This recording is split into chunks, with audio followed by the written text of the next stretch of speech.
Indo-British Advanced Pain Clinic, Noppimayam Surgery Duram. For appointments 9155515563.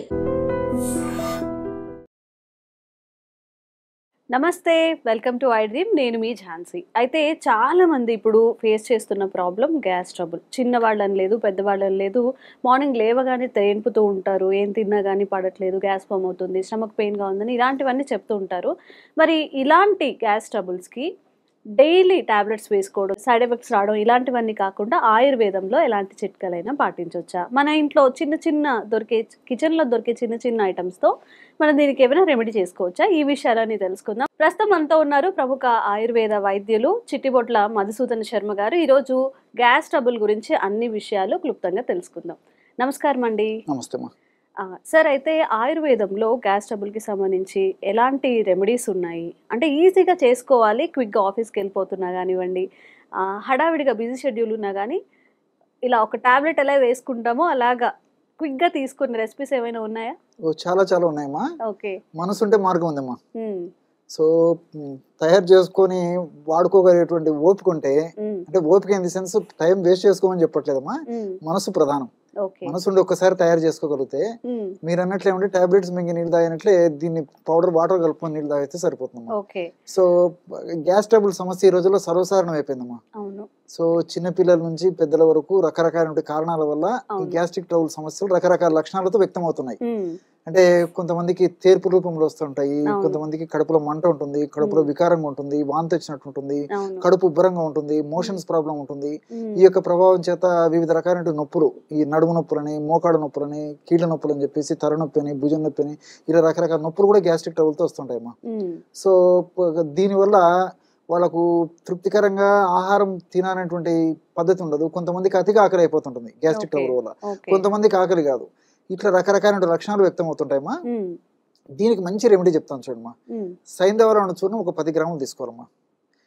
ఫస్ట్ది సైంధవరాణ చూర్ణం, రెండవది కరక్కాయ పెచ్చరేక చూర్ణం 25 గ్రాములు తీసుకోవాలి, మూడవది సోంపు గింజల చూర్ణం అది ఒక 100 గ్రామ్స్ అమ్మా. మళ్ళీ చెప్తాను చూడమ్మా. సో సైంధవరాణ చూర్ణం, రాక్ సాల్ట్ అని తెలుసు కదమ్మా, కళ్ళుప్పు అంటారు. సైంధవరాణ రాక్ సాల్ట్ అమ్మా, అది మనకు మార్కెట్ దొరుకుతుంది.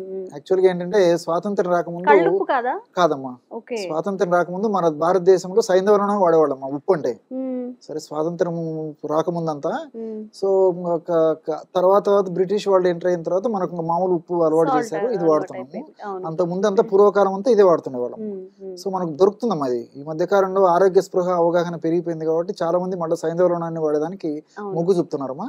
సో సైంధవరాణం చూర్ణము మనకు మార్కెట్ దొరుకుతుంది, గడ్డల రూపంలో దొరుకుతుంది, ఈజీగా పౌడర్ అయిపోతుందమ్మా. సో ఒక 10 గ్రామ్స్ సైంధవరాణ చూర్ణము, కరకాయ పెచ్చరేక చూర్ణం ఒక 25 గ్రాములు, అదే విధంగా సోంపు గింజలమ్మా కాస్త వేయించేసేసి పౌడర్ చేసేసి ఒక 100 గ్రామ్స్ సోంపు గింజల చూర్ణం తీసుకోవాలి. ఇది పద్ధతి. లేదు డాక్టర్ గారు ఈ ఓపికలు ఎక్కడ ఉంటాయి, ఇవన్నీ తెచ్చుకోవడము, తూకాలు వేసుకోవడం చేయడం అంటే ఈ 3 కలిపేసి ఒక్కటిసారి మిక్సీలో వేయచ్చమ్మా. ఎందుకంటే మీరు అడిగారు కదా ఇంతకుముందే. సో అది కూడా ఈజీగా మనకేంటంటే ఈజీ, త్వరగా అయిపోవాలి పని. సో ఈ 3 పదార్థాలు కలిపేసి ఒక్కసారి మిక్సీ వేసేసిన అంటే సైంధవరాణం చూర్ణము, తర్వాత కరక్కాయ పెచ్చులు, వాము 3 వేసిన పొడైపోతున్నామా. సో పౌడర్ అయిన తర్వాత జల్లి పెట్టేసేసి ఒక్కసారి గాసీసారి నిల్వ ఉంచుకుంటే మనం రెగ్యులర్ గా వాడుకోవడానికి ఉపయోగపడుతున్నామా. రోజు ఈ విధంగా చేసుకోవాల్సిన అవసరం లేదు. అయిపోయిన తర్వాత మళ్ళీ చేసుకుంటుండొచ్చు. సో రోజు కాస్త పొడిమా, ఉదయం పూట టిఫిన్ చేసిన తర్వాత ఒక స్పూన్ పొడి వాటర్ లో కలుపుకొని తీసుకోకపోవడం వల్ల ఆ రోజు అంతా ఎంత హ్యాపీగా ఉంటుందమ్మా. ఏ గ్యాస్ట్రిక్ ట్రబుల్ మందులు వాడాల్సిన అవసరం లేదు, యాంటాసిడ్స్ వాడాల్సిన అవసరం లేదు, గ్యాస్ట్రిక్ సిరప్స్ వాడాల్సిన అవసరం లేదు, హ్యాపీగా ఉంటుంది అనమాట. సో సమస్య ఎక్కువగా ఉంటే 2 సార్లు వాడుకోవచ్చు. సో అవసరాన్ని బట్టి రోజు ఒక్కసారి కానీ 2 సార్లు కానీ ఉదయం పూట ఇంట్లో తీసుకొని పోయినా సరిపోతుంది టిఫిన్ చేసిన తర్వాత. లేదా ఆఫీస్ పోయి టిఫిన్ చేసేటువంటి పద్ధతి ఏదైనా ఉంటే టిఫిన్ చేసిన తర్వాత తీసుకోవచ్చు అమ్మా. నైట్ ఆహారం తర్వాత తీసుకోవచ్చు, ఒక్కొక్కసారి ఆహారానికి ముందు తీసుకోవచ్చు. అందుకే నేను మనసు ఉంటే మార్గం ఉంది, నా సమస్య తగ్గాలని అనుకుంటే దీన్ని ఏ పద్ధతిలోనే ఉపయోగించుకోవచ్చు. ఆహారాన్ని ముందు తీసుకోవచ్చు, ఆహారం తర్వాత తీసుకోవచ్చు, ఒక్కసారి తీసుకోవచ్చు, 2 సార్లు తీసుకోవచ్చు, పొద్దున్న సాయంత్రం ఈ విధంగా తీసుకోవచ్చు, ఉదయం రాత్రి తీసుకోవచ్చు. ఈ విధంగా ఏ పద్ధతిలో తీసుకోవచ్చమ్మా. ఈ యొక్క ఔషధాన్ని వాడుకోవడం వల్ల ఎలాంటి సైడ్ ఎఫెక్ట్స్ ఉండవు. రెండోది ఏంటంటే ఇప్పుడు మామూలు ఉప్పు వల్ల కొన్ని ఏదైనా ఇబ్బందులు ఎదురవుతాయి, కానీ సైంధవరణం మనం చాలా తక్కువ ప్రమాణంలో వాడాం కాబట్టి ఇందులో అనేక రకాలైన పోషకాంశాలు ఉంటాయి. ఈ గ్యాస్ తగ్గించేందుకు చాలా చక్కగా ఉపయోగపడుతుందమ్మా రాక్ సాల్ట్. సో దీంట్లో ఈ పొటాషియం ఇలాంటివి కూడా ఉంటాయి కాబట్టి అంత మిగతా ఉప్పుతో పోల్చుకుంటే అంత ఇబ్బంది పెట్టదు. సో ప్రమాణం కూడా చాలా తక్కువ ప్రమాణం వాడుకుంటున్నాం. అట్నే కరక్కాయ పెచ్చురమ్మా, ఇందులో టానిన్స్ అని చెప్పేసి, అరబినో గెలాక్టన్స్ అని చెప్పేసి, పాలిసాకరైడ్స్ అని చెప్పేసి రకరకాల ఈ కెమికల్స్ ఉన్నాయమ్మా. ఇవన్నీ కూడా గ్యాస్ట్రిక్ ట్రబుల్ కు చాలా చక్కగా పనిచేస్తాయి. రెండోది ఏమంటే ప్రేవుల కదలిక బాగా ఉపయోగపడతాయమ్మా. సో ఆహార పదార్థాలు ప్రేవుల్లో ఎక్కువ పులిసినప్పుడు ఈ గ్యాస్ లక్షణాలు ఎక్కువ అవుతుంటాయి.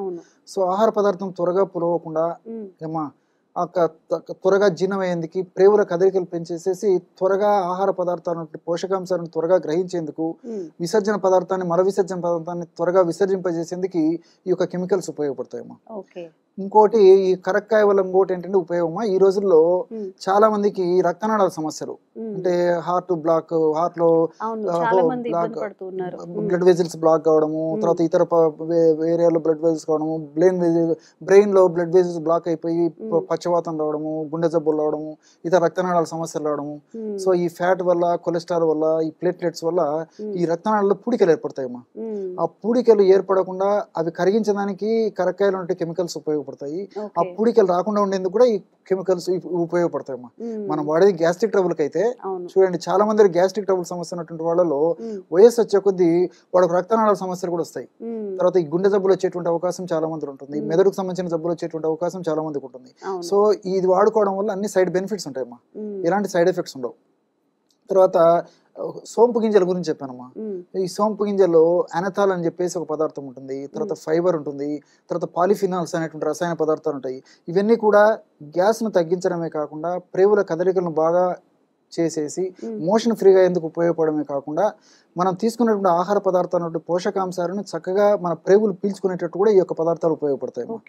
అంత అద్భుతంగా పనిచేస్తుంది అనమాట. సో ఈ అనథాలు ప్రేవుల కదలికలు పెంచుతుంది. ఫైబర్ వచ్చేసేసి మన కడుపులో ఉన్నటువంటి మంచి బ్యాక్టీరియాకు ఆహారంగా ఉపయోగపడుతుందమ్మా. సో ఎప్పుడైతే మంచి బ్యాక్టీరియాకు ఆహారంగా ఉపయోగపడుతుందో ఆ బ్యాక్టీరియా కూడా మన దేహానికి చాలా ఉపయోగపడుతుంది. తర్వాత ఈ యొక్క రక్తనాళాల సమస్యలు రాకుండా కూడా పరోక్షంగా మంచి బ్యాక్టీరియా ఉపయోగపడుతుంది. గుండె జబ్బులు రాకుండా ఉపయోగపడుతుంది, మెదడు జబ్బులు రాకుండా ఉపయోగపడుతుంది. అదే విధంగా ఈ యొక్క మంచి బ్యాక్టీరియా ఎప్పుడైతే మన బాడీలో బాగా ఉత్పత్తి అయిందో అప్పుడు ఈ హ్యాపీ హార్మోన్స్ బాగా ఉత్పత్తి అవుతాయి మా బాడీలో. సో సెరోటోనిన్, డోపమిన్ ఇలాంటి మంచి మంచి హార్మోన్స్ బాగా ఉత్పత్తి అయినప్పుడు మనం యాక్టివ్ గా, ఆనందంగా, ఉల్లాసంగా, ఆహ్లాదంగా ఉండేదానికి అవకాశం ఏర్పడుతుందమ్మా. సో మల్టిపుల్ బెనిఫిట్స్ ఉంటాయి అన్నమాట దీనివల్ల. అదేవిధంగా పాలిఫినాల్స్ అనేటువంటి యొక్క కెమికల్స్ ఏం చేస్తాయంటమ్మా, ఈ యొక్క ప్లేట్లెట్స్ వల్ల కానీ, ఫ్యాట్ వల్ల కానీ, కొలెస్ట్రాల్ వల్ల కానీ, ఈ బ్లడ్ వెజిల్స్ లో, రక్తనాళాల్లో ఈ బ్లాక్ కాకుండా, పేరుకోకుండా ఇవి ఉపయోగపడతాయి. పేరుకున్నటువంటి పదార్థాలను కరిగించేందుకు కూడా ఉపయోగపడతాయి. సో నేను అందుకంటే ప్రతిసారి స్ట్రెస్ చేసి చెప్పేది మల్టిపుల్ బెనిఫిట్స్ న్యాచురల్ మెడిసిన్స్ ఉంటాయమ్మా. సో మనం దీర్ఘకాలం పాటు వాడినప్పటికీ ఎలాంటి ప్రాబ్లం ఉండదు, అన్ని సైడ్ బెనిఫిట్స్ ఉంటాయి, సైడ్ ఎఫెక్ట్స్ ఉండవు, క్షేమదాయకంగా వాడుకోవచ్చు. మీరు అన్నట్లు స్పాట్ లో వాడుకోదగ్గ దివ్యమైనటువంటి ఔషధం అమ్మా. అలా వాడుకుంటుంటే గ్యాస్ట్రిక్ ట్రబుల్ సంబంధించినటువంటి అన్ని సమస్యలు తగ్గిపోతాయి. చిన్నపిల్లలు అయితే డోస్ తగ్గించుకొని వాడుకుంటే సరిపోతుంది. సంతోషం అండి, చాలా మంచి విషయాలు చెప్పారు. నమస్కారం.